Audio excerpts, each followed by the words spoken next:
Olá, ouvintes! Sejam bem-vindos a mais um Plantcast, o primeiro podcast sobre nutrição e fisiologia de plantas do Brasil.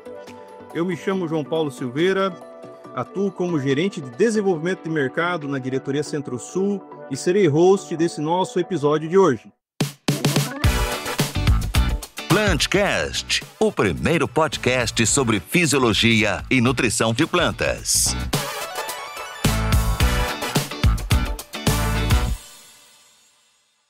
Com grande satisfação, convido aqui para compor a mesa o Paulo Teixeira, que é consultor de desenvolvimento de mercado na região sul do Rio Grande do Sul. Olá, Paulo! Olá a todos os ouvintes, olá João, satisfação aqui estar presente nessa gravação desse podcast. Eu agradeço aí também a participação do professor Alencar, satisfação tê-lo conosco. E vamos lá para mais um grande episódio aqui do Plantcast. Vamos nessa! O nosso episódio de hoje tem como título Atualizações sobre o Yield Gap na agricultura brasileira para a cultura da soja. A lacuna da produtividade, ou Yield Gap, ele é uma análise que identifica as principais causas de perdas da produtividade, aqui no caso da cultura da soja, mas pode ser aí para as diversas culturas. Ela é uma abordagem multivariada que considera diversos fatores, como clima, solo, cultivares e manejo, entre outros, para a gente avaliar aí, né, quais desses fatores estão impactando aí na produtividade.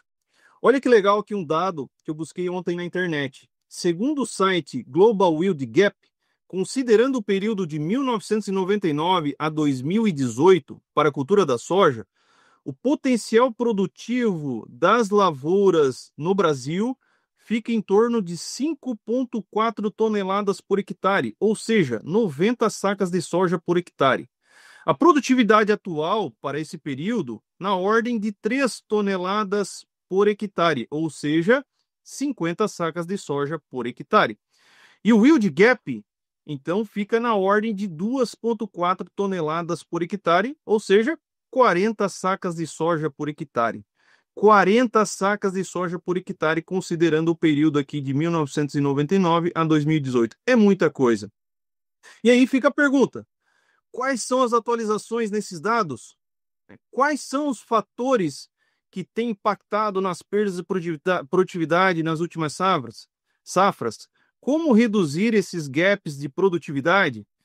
E para, nos auxiliar aqui e responder essas perguntas, entre outras, é uma grande satisfação que convida aqui o nosso amigo, professor doutor Alencar Zanon, da Universidade Federal de Santa Maria, UFSM. Professor, seja bem-vindo ao nosso Plantcast mais uma vez, professor. Que tal, João? Que tal, Paulo e todos os ouvintes? Uma satisfação muito grande estar participando novamente do Plantcast e falando sobre um tema tão importante que é o Yield Gap da lavoura de soja, né? Como o João apresentou muito bem, é a oportunidade que a gente tem sobre a mesa que somente depende de nós, produtores, técnicos, pesquisadores, consultores, para estar reduzindo esse Yield Gap. Então, muito obrigado, João, pelo convite. Paulo, realmente é uma satisfação muito grande nós estar com vocês em mais uma jornada. Beleza, professor. Professor, para a gente dar o pontapé inicial aqui, professor, a gente observou, né, aqui nessa introdução os dados de 1999 até 2018, né? Eu queria perguntar, professor, quais são as atualizações, professor, em relação a esses valores? Se o professor puder também contar um pouquinho, né, sobre a atuação da equipe Field Crops com o Soybean Moneymaker, como que esses projetos têm auxiliado aí a gente identificar os principais gaps no campo. Se o professor puder fazer uma contextualização e trazer para nós mais dados aí, seria muito interessante nesse início aqui, professor. Sensacional, João. Com base nesses dados que o senhor apresentou, que são dados realmente duros, baseados em ciência, que nós lideramos esse trabalho a nível de Brasil, com outras instituições e pesquisadores de alto calibre, nós ficamos assim realmente impressionados com o tamanho da oportunidade. Então, quando a gente pensa num potencial produtivo de 5,4, 90 sacas, isso aí foi a média de 15 anos. Então, a gente sabe que tem muito produtor e muito consultor nesse momento nos escutando, dizendo, mas a gente está colhendo 100, 105, 110, então tá tudo bem. O que nós fizemos foi a média de 15 anos em todo o Brasil, onde pega aquelas regiões que o potencial é um pouco maior, pega aquelas regiões que o potencial é um pouco menor, porque chove menos. Então, é importante todo mundo entender que esse é um valor médio de 15 anos para toda a área cultivada com soja no Brasil. E naquele momento, então, o yield gap, a oportunidade era de 2,4 toneladas por hectare. E isso, João, e assim sensibilizando todo mundo a nível de Brasil, realmente não tem um outro país com uma oportunidade tão grande. Nós tivemos com o governador do Mato Grosso, Mauro Mendes, em 2023, nos Estados Unidos, uma conferência global de produção de alimentos e sustentabilidade, e aí nós mostrávamos lá a realidade dos principais países produtores de soja. Então, tinha representantes dos Estados Unidos, da Argentina, do Brasil, do Paraguai. E o que nós víamos? Por um lado, se olhar os Estados Unidos, o yield gap deles é muito pequeno. Se olhar da Argentina, é muito pequeno. Se olhar a possibilidade de aumentar a área, principalmente nos Estados Unidos, ela praticamente não existe mais. O que tinha para ser cultivado já está com soja e com milho. De um outro lado, quando a gente vê o Brasil, nós temos aí um incremento de área anual de 1,5 milhão de hectares por ano, nos últimos 15 anos. E quando a gente pensa em intensificação, nós temos uma oportunidade de 2,4 toneladas por hectare. Então, isso realmente é uma oportunidade muito grande. E pensando na seriedade desse dado, e que quando a gente compara com os Estados Unidos, com a Argentina, com o Paraguai, nós utilizamos a mesma metodologia. Então, realmente, nós podemos comparar banana com banana, e não é banana com maçã. Muito bem. João, nós tendo visto essa oportunidade, o que nós fizemos? Nós construímos em conjunto com diferentes instituições de pesquisa, de ensino, de tecnologia, e eu agradeço muito a ICL por estar conosco nessa jornada desde o início, um projeto para identificar o yield gap de cada lavoura. Então, a gente sabe que do Brasil é 2,4, a gente sabe que tem lavoura que está perdendo 400 quilos e tem lavoura que está perdendo 3.000 quilos. Então, nós precisávamos refinar, ou seja, ir para dentro da lavoura e realmente entender os gaps por região e principalmente por lavoura. Então, o Soybean Money Maker é um projeto hoje que completa 5 anos, sai aqui do Rio Grande, lá de Santa Vitória do Palmar, e vai até Boa Vista, em Roraima, presente em 15 estados do Brasil, e tem como objetivo determinar qual que é o yield gap e, principalmente, quais que são os fatores de manejo que estão promovendo perda de produtividade. E hoje, João e Paulo, esse é o grande foco da equipe Field Crops. Já vou contar uma novidade para vocês. O Soybean Money Maker ele vai se transformar em Soybean System Money Maker. Porque no final do dia, se for um produtor de soja milho no Cerrado, ele está preocupado com o soja milho. Se for soja algodão, ele está preocupado, principalmente com o algodão. Se pegar mais aqui no sul, ele vai estar olhando o soja trigo, ou soja planta de cobertura. Se pegar na região de atuação do Paulo, ele já vai estar olhando o soja e o azevenzinho no inverno, porque ele vai querer engordar uma pecuária no inverno.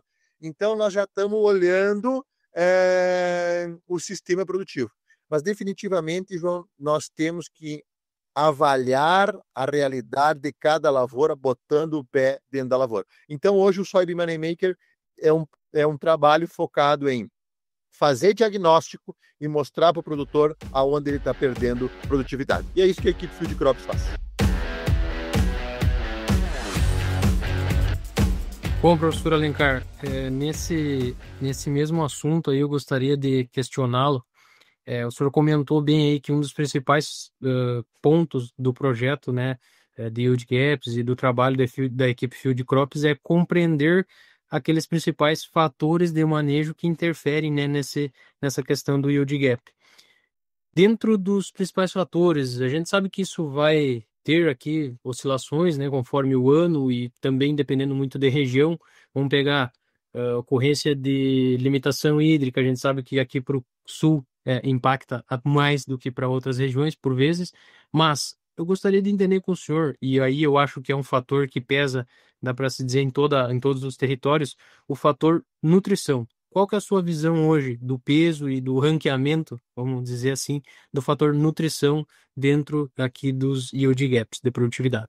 Show de bola, Paulo. Então, para todos os nossos ouvintes entender o que nós fizemos no Soybean Moneymaker, primeiro a gente escolhe os produtores com base no que é inovação, empreendedorismo, gostar de pesquisa dentro da lavoura, gostar de trabalhar com dados. Então, os produtores são escolhidos por isso. Aquele produtor que realmente gosta de avançar de forma muito sólida e sustentável. Entendendo o produtor, o que a gente faz? Nós temos que acompanhar todas as práticas de manejo dele. Então, quando ele plantou, qual é o tipo de solo dele, como é que foi a nutrição dele, qual é a cultivar que ele plantou, como que foi o manejo de insetos, doenças, daninhas, nematóides. Então, nós entendemos tudo e vamos monitorando isso ao longo da estação de crescimento. E não só olhamos a parte técnica, mas também olhamos o quanto que o produtor está pagando por cada insumo. Porque no final do dia, todo mundo está aqui para ganhar dinheiro com a agricultura. E para nós ganhar dinheiro, nós temos que sempre pesar o técnico e o econômico. Maravilha. Aí, Paulo, tendo essa radiografia, o que nós fizemos? Analisamos todos esses dados com estatística assim, bastante dura. No último ano eu tive 6 alunos nos Estados Unidos, aprendendo a analisar dados de lavoura. Esse ano mais 6. Então, realmente, a gente está debruçado. Hoje, a vida da nossa equipe é acordar de manhã cedo, se não estiver dentro da lavoura, tem que estar analisando dados de lavoura, para a gente realmente tomar a decisão de uma forma muito sólida. Dito isso, Paulo, o que nós fizemos com esse conjunto grande de dados, que vai mais de 5 anos em soja, mais de 4 anos em arroz, estamos começando também a estudar milho, o que nós identificamos? Primeiro, o que é a galinha e o que é o rato. Ou seja, nós temos que identificar a ordem de importância. O que mais está promovendo perda de produtividade na lavoura? Qual que é o segundo? Qual que é o terceiro? Qual que é o quarto? Bueno, isso é uma regra? Não, a gente sabe que varia de lavoura para lavoura. Por isso que nós temos aí técnicos muito bons, Brasil afora, para realmente identificar e fazer o diagnóstico. O mesmo que médico faz. Mas, falando das lavouras que nós avaliamos, os principais fatores que promoveram perda de produtividade nos últimos 5 anos foram, na ordem, aí eu chamo a atenção de todo mundo aí, para quem puder pegar uma caneta até dar uma anotada. Primeiro fator, nutrição. Segundo fator, interação, época de semeadura e cultivar. Terceiro fator, doenças. Essa é a ordem.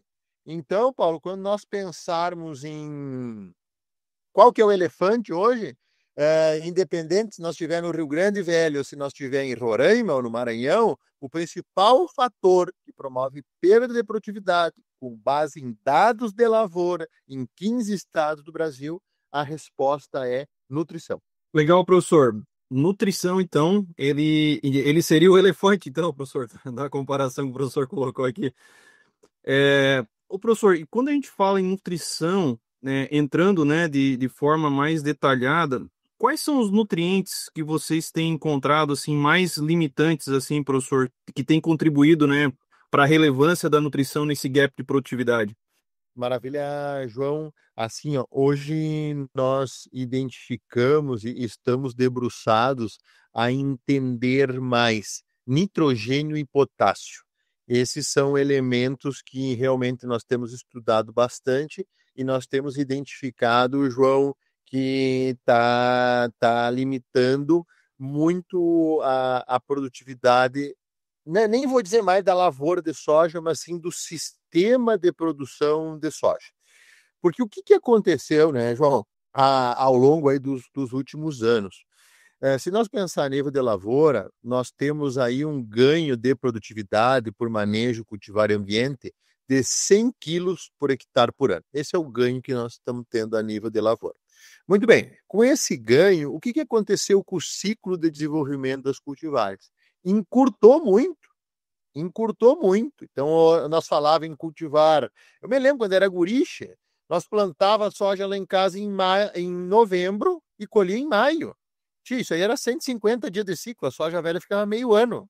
Hoje não, dependendo da região do Brasil onde nós estivermos, no Maranhão, no Pará, dependendo do lugar do Mato Grosso, é 100 dias ou menos. Então, encurtou muito o ciclo. com esse encurtado ciclo, a planta ela passou a ser mais exigente. Então, aumentou muito a exigência por ela ter um ciclo menor. Com esse recuo de ciclo, também, do ponto de vista da ecfisiologia, reduziu o índice de área foliar. Opa, então nós vamos ter que ter uma nutrição mais atenta, porque antes tivesse uma folha meio amarela, não teria problema, nós tínhamos muita folha. Que hoje já não dá mais. Por quê? Porque todo centímetro quadrado de folha que tem uma planta tem que estar bem nutrido. E quem vos fala aqui não é quem acha isso, não, é quem durante toda a formação, aí durante 10 anos, mediu folha de soja com régua, comparando passando por Bragg, por Santa Rosa, por IAS5, por Serena, e chegando até a cultivares modernas como Olympus, Zeus, e aí vamos.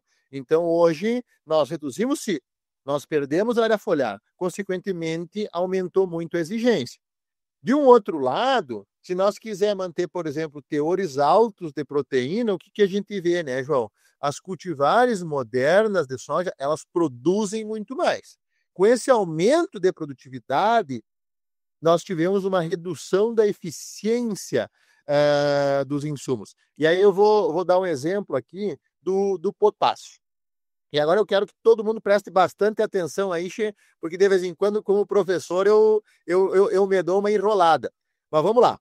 Se nós pensar em demanda de potássio, quando nós cultivávamos Bragg, que foi uma das cultivares mais importantes semeadas nesse país, e colhia aí 1, 2 toneladas, a demanda de potássio era 26, 27 quilos de potássio por tonelada de grão.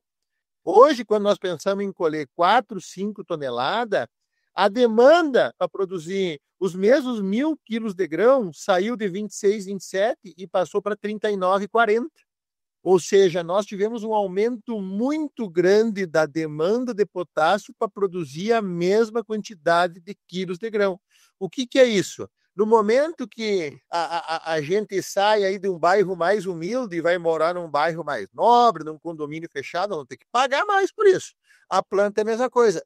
À medida que ela vai aumentando a produtividade, vai custando mais caro produzir 1.000 quilos de grão de soja, mantendo níveis altos de proteína. Então, João, o que nós estamos vendo passa muito por nitrogênio e por potássio. Claro, todos os elementos são sempre importantes, mas assim, ó, o que se repetiu mais a nível de lavoura e acendeu uma luz vermelha piscante para nós foi nitrogênio e potássio. Entendi, professor. Então quer dizer que, né, segundo o professor colocou aqui, talvez as plantas elas estão menos eficientes do que quando se comparava às cultivares mais antigas, e aí, nesse sentido, elas estão demandando quantias maiores, né, de nutrientes para entregar talvez uma mesma quantia de soja produzida, até também pela questão do ciclo, né, professor, que reduziu, né, e com certeza, né, o tempo de resposta ele é muito mais rápido também, né, professor? Mais interessante essa informação, professor. Professor, falando de nitrogênio, eu não recordo agora aqui qual foi o trabalho de pesquisa que eu vi, não sei se foi até uma apresentação do professor, mas que mostrou o seguinte, né, eu vou tentar aqui compartilhar aqui um pouco do que eu lembro desse gráfico, né, que para a gente produzir 80 sacas de soja por hectare, por exemplo, e eu tenho uma FBN, né, nesse trabalho eles trabalharam a FBN ao máximo, né, no caso, né, a gente tendo uma FBN de forma ao máximo observada, né, o máximo estimulada, o sistema, né, como o professor já falou do sistema, o sistema ainda teria que me oferecer para essa cultura da soja na ordem de 50 quilogramas de nitrogênio por hectare. Então vamos lá. Se eu almejo uma produtividade de 80, né, uma produtividade de 80, mesmo eu trabalhando com uma FBN ao máximo observada, o meu sistema teria que me oferecer na ordem de 50 quilogramas de nitrogênio por hectare. Mas o que me chamou a atenção nesse trabalho, professor, é que se para a mesma produtividade, se eu tiver uma fixação biológica de nitrogênio, como diz o outro, meia boca, 50% do observado, o meu sistema teria que ofertar na ordem de 200 kg de nitrogênio para que eu tenha a produtividade da soja. E aí, quem dera a produtividade do milho depois, né, professor? Que vai ser impactado também, né? Porque nosso sistema, nós estamos exaurindo o nosso sistema, né? Nesse sentido, professor, como que o professor tem visto assim, a questão da importância da fixação biológica de nitrogênio, pensando não só pensando no sistema como um todo, e como que isso impacta, professor, assim, no final do dia? João, realmente isso é um tema assim que nós viemos estudando desde 2015, quando eu retornei dos Estados Unidos, aonde lá foram feitos trabalhos que provaram que sim tinha a limitação de nitrogênio quando a gente pensa em soja de lavoura de soja de alta produtividade. Então, João, é sempre importante, e eu como professor, essa é a minha missão, né? Sensibilizar a todos em olhar muito a origem do dado. Então, vamos ver qual é a credibilidade, se passou por uma revisão, e realmente se esse dado é duro e eu posso confiar nele. Então, na época, João, nós media a quantidade de nitrogênio que tinha nos solos do Corn Belt americano das lavouras de mais alta produtividade. E aí, João, medindo isso, nós vimos que os solos mais arenosos e tal entregavam 50 quilos de N para a soja durante o ciclo de desenvolvimento. Os solos melhores do Corn Belt americano chegavam a entregar até 200 quilos de N por hectare para a soja ao longo do ciclo. Ué, qual que é a diferença do Corn Belt americano para o Brasil como um todo? O clima. Lá nós temos um clima temperado, onde a maior parte do Corn Belt fica coberta por neve 3 meses e, consequentemente, tem uma matéria orgânica do solo muito elevada, e isso faz com que se entregue muito nitrogênio para a soja. De um outro lado, nós vemos um país onde chove, onde as temperaturas são muito elevadas e, consequentemente, a mineralização da matéria orgânica é muito maior. Então, os nossos níveis de matéria orgânica eles são muito menores. Então, isso nos fez acender uma luz laranja piscante. Então, se nós temos menos matéria orgânica no solo, a contribuição dos nossos solos ela é menor. Depois, nós estamos trabalhando com materiais muito curtos, beleza? Depois, nós temos o maior potencial de produtividade de soja do mundo. O que tu reportou lá no início do Global Yield Gap Atlas mostra. Quando nós pensamos em soja de sequeiro, o Brasil tem o maior potencial do mundo. E aí, além de ter um potencial muito alto, nós estamos expandindo 1,5 milhão de hectares por ano em áreas novas, que nunca viram soja. Então, João, definitivamente nós precisamos estar muito atentos, porque sim, o nitrogênio, aonde nós não temos um processo de fixação biológica muito bem feito, é muito limitante. E aí, quando eu falo em processo, aí eu falo com o produtor, che. Eu sei que lá na hora de plantar, aquilo é uma correria, um vucu-vucu, e muitas vezes a gente deixa o inoculante exposto no sol e olha as temperaturas do ar quando a gente está plantando. Muitas vezes a gente tá colocando com o inoculante dentro do suco e começa a entupir tudo aquilo lá, a gente para com tudo e troca o método de inoculação e vai. Aí a gente esquece que, como tudo evoluiu muito em todas as arenas da nossa vida, a agricultura e as tecnologias na agricultura evoluíram junto. E aí tem muitas empresas sérias, como a ICL, que tem tecnologias ótimas que estão associadas ao processo de fixação biológica de nitrogênio. E nós precisamos estar atentos a isso, porque à medida que nós aumentamos a produtividade, vai requerer mais N, num período mais curto de tempo. Então, não dá para ser mais meia boca, porque para ganhar dinheiro nós temos que produzir bastante. E o elemento que a soja mais precisa é o nitrogênio, o elemento que o milho mais precisa é o nitrogênio, que o trigo mais precisa é o nitrogênio. Então, assim, João, nós não podemos falhar sobre hipótese alguma no processo de fixação biológica de nitrogênio, porque essa é a forma que nós devemos fixar o N que a soja precisa, só que assim, o que permitia a Bragg produzir 2.000 quilos, o que permitiu a Serena produzir 3.000 quilos, aquela tecnologia não permite mais atender a demanda para nós produzir 5, 6 mil quilos de soja por hectare. Então, isso que mudou e a gente precisa mudar junto, pensando em sustentabilidade, principalmente econômica.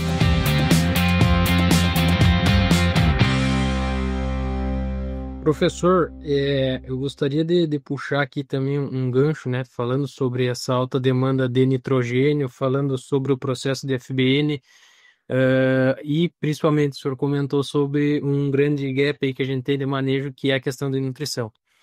Nós temos dois elementos que a gente costuma dizer assim, que são talvez os mais negligenciados, vamos falar assim, do ponto de vista de manejo, né? E aí eu estou falando de enxofre e boro. Nós podemos fazer ligação deles com o processo FBN, podemos falar sobre a demanda alta que esses nutrientes têm dentro das culturas, especialmente quando a gente está aqui tratando de objetivos, né, de produtividades mais elevadas. Eu queria que o senhor comentasse, dentro dessa visão sua, dessa amplitude de áreas, de regiões diferentes, mas como que está a questão de olharmos para o manejo desses dois nutrientes, como que o senhor tem visto o cenário a nível Brasil e talvez possa dar um foco aqui também a nível do Rio Grande do Sul, que a gente sabe que existe uma demanda grande, mas o quanto o senhor tem visto esses elementos abaixo dos níveis críticos no solo e principalmente como que o senhor está vendo vamos dizer assim, o papel desses dois elementos na talvez limitação, muitas vezes, de produtividade em grande número de áreas no Brasil. Paulo, muito obrigado pela pergunta e essa eu realmente fico muito feliz, porque a minha formação toda é em ecofisiologia, né, Paulo? E o que é ecofisiologia? É entender a interação entre cultivar, ambiente. Aí, quando eu digo ambiente, é clima e sol. Manejo, ou seja, é o quanto que o produtor coloca, por exemplo, de enxofre ou de boro, e a cabeça do produtor. A ecofisiologia, então, é a ciência que entende a interação. Se nós pensar, por exemplo, na fisiologia, a fisiologia é a ciência que está focada em estudar um órgão da planta ou, no máximo, uma planta. Isso é o indivíduo que estuda a fisiologia. A ecofisiologia, ela tem a missão de entender toda a interação. Aí, Paulo, o que a gente observa hoje no dia a dia e que eu sou muito demandado? Por exemplo, em empresas de agricultura de precisão, que estão assistindo produtores já há bastante tempo, e me dizem assim, olha, se pensar só na nutrição e olhar ela de forma isolada, nós já resolvemos. Nós botamos calcário e tal, aumentamos os níveis de nutrição, não estamos olhando mais só fósforo e potássio, estamos olhando o N, estamos olhando o boro, estamos olhando o enxofre, então isso aí já está mais ou menos resolvido. Muito bem. Só que agora, Paulo, nós precisamos, para dar o next step, entender a interação, não mais as caixinhas de forma isolada. Então, nós precisamos entender a interação. E eu, como ecofisiologista, o que eu tenho que olhar como meu centro de visão é a planta. Então, vamos lá. Pensando em enxofre e boro. A primeira coisa que nós precisamos saber é demanda e exportação. Então, vamos lá. Qual que é a demanda de enxofre? Vamos pegar o nosso dado de lavoura, de 110 sacas por hectare. 7,8 kg de enxofre por hectare. Maravilha. Então tá, então é isso que nós precisamos. Qual que é a exportação? 5,1 kg. Então, 65% do enxofre, ele vai embora no grão. Maravilha. Aí vamos para a bora. Quanto que precisa de bora a extração, a demanda para produzir 1.000 quilos de grão? 56 gramas. Quanto que vai embora? 23. Ou seja, 41% do boro vai embora. Maravilha. Então, a primeira pergunta que nós, como produtor, precisamos fazer é o seguinte. Eu estou manejando e estou colocando no sistema esses nutrientes ou não? Se eu não estou, eu tenho uma vertente muito forte pensando que eu posso extrair, isso nunca vai acabar. Então, primeiro, luz vermelha em quem acredita que existe um pote de ouro dentro do solo que os nutrientes vão vindo. Eu sei que cai um pouco de enxofre lá com a chuva, mas cai pouco. Então, esse é o primeiro sinal de alerta, Paulo, que a gente tem que fazer para os produtores de todo o Brasil, E o do nosso Rio Grande Velho também. Ou seja, está indo embora no grão 65% do enxofre e 41% do boro que a planta absorve. Depois disso, Paulo, como ecofisiologista, eu tenho que olhar a nutrição pensando na planta. Então, o quanto que a planta demanda de enxofre por dia? E quanto que a planta demanda mais?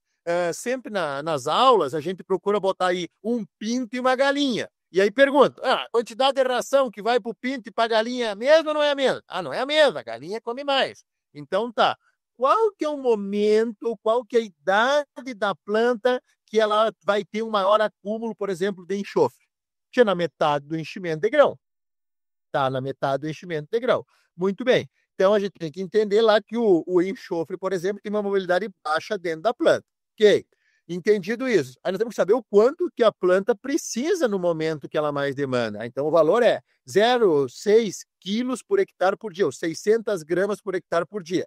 Nós estamos entregando essa quantidade de nutriente de acordo com a idade da planta? Sim ou não? As tecnologias que nós estamos utilizando estão permitindo entregar ou não estão? Porque, Paulo, a grande revolução que nós vivemos hoje na agricultura não é a mesma que nós vivemos há 40 anos atrás, na Revolução Verde. Que o que Norman Burr e todo o time dele fez? Reduziu a estatura de planta e começou a botar nutrientes. Essa foi a Revolução Verde. Muito bem.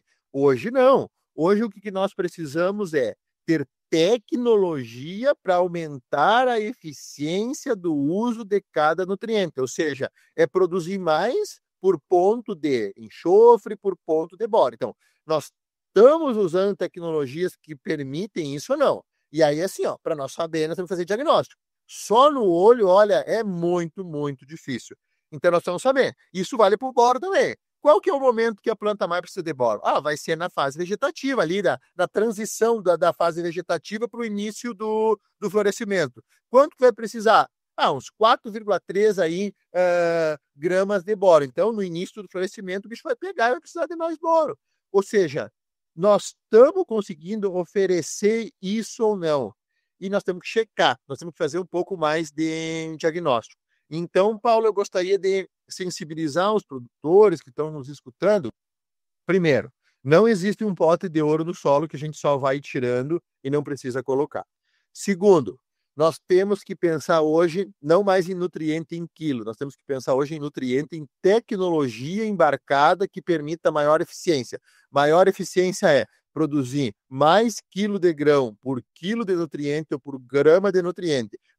Porque isso vai permitir maior rentabilidade e o que nós estamos vendo no Soybean Moneymaker, menor impacto ambiental. É isso que nós queremos, um ambiente bom para as futuras gerações. E isso a gente precisa de tecnologia embarcada. E, de novo, precisamos olhar mais a planta, entender quando ela precisa mais e trabalhar com tecnologias que ofereçam a quantidade de nutriente que precisa por dia de acordo com a idade da planta. É isso que eu gostaria de sensibilizar a todos os nossos ouvintes do nosso Plantcast.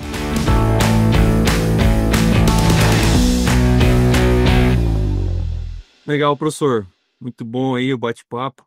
O professor estava falando aqui, eu estava lembrando, uma vez eu estava numa palestra do professor Ismael Kakimaki, e aí foi feita a pergunta lá para ele lá da aplicação de boro via foliar. Aí eu nunca me esqueço da resposta que ele deu naquele momento, que ele falou o seguinte: para aplicação de boro via foliar, o cara tem que ser bom de pontaria. Pontaria, porque se naquela folha onde eu apliquei, ou naquela flor onde eu apliquei, ela acertou o boro, ali ela vai ter, né? Isso se deve pela baixa mobilidade.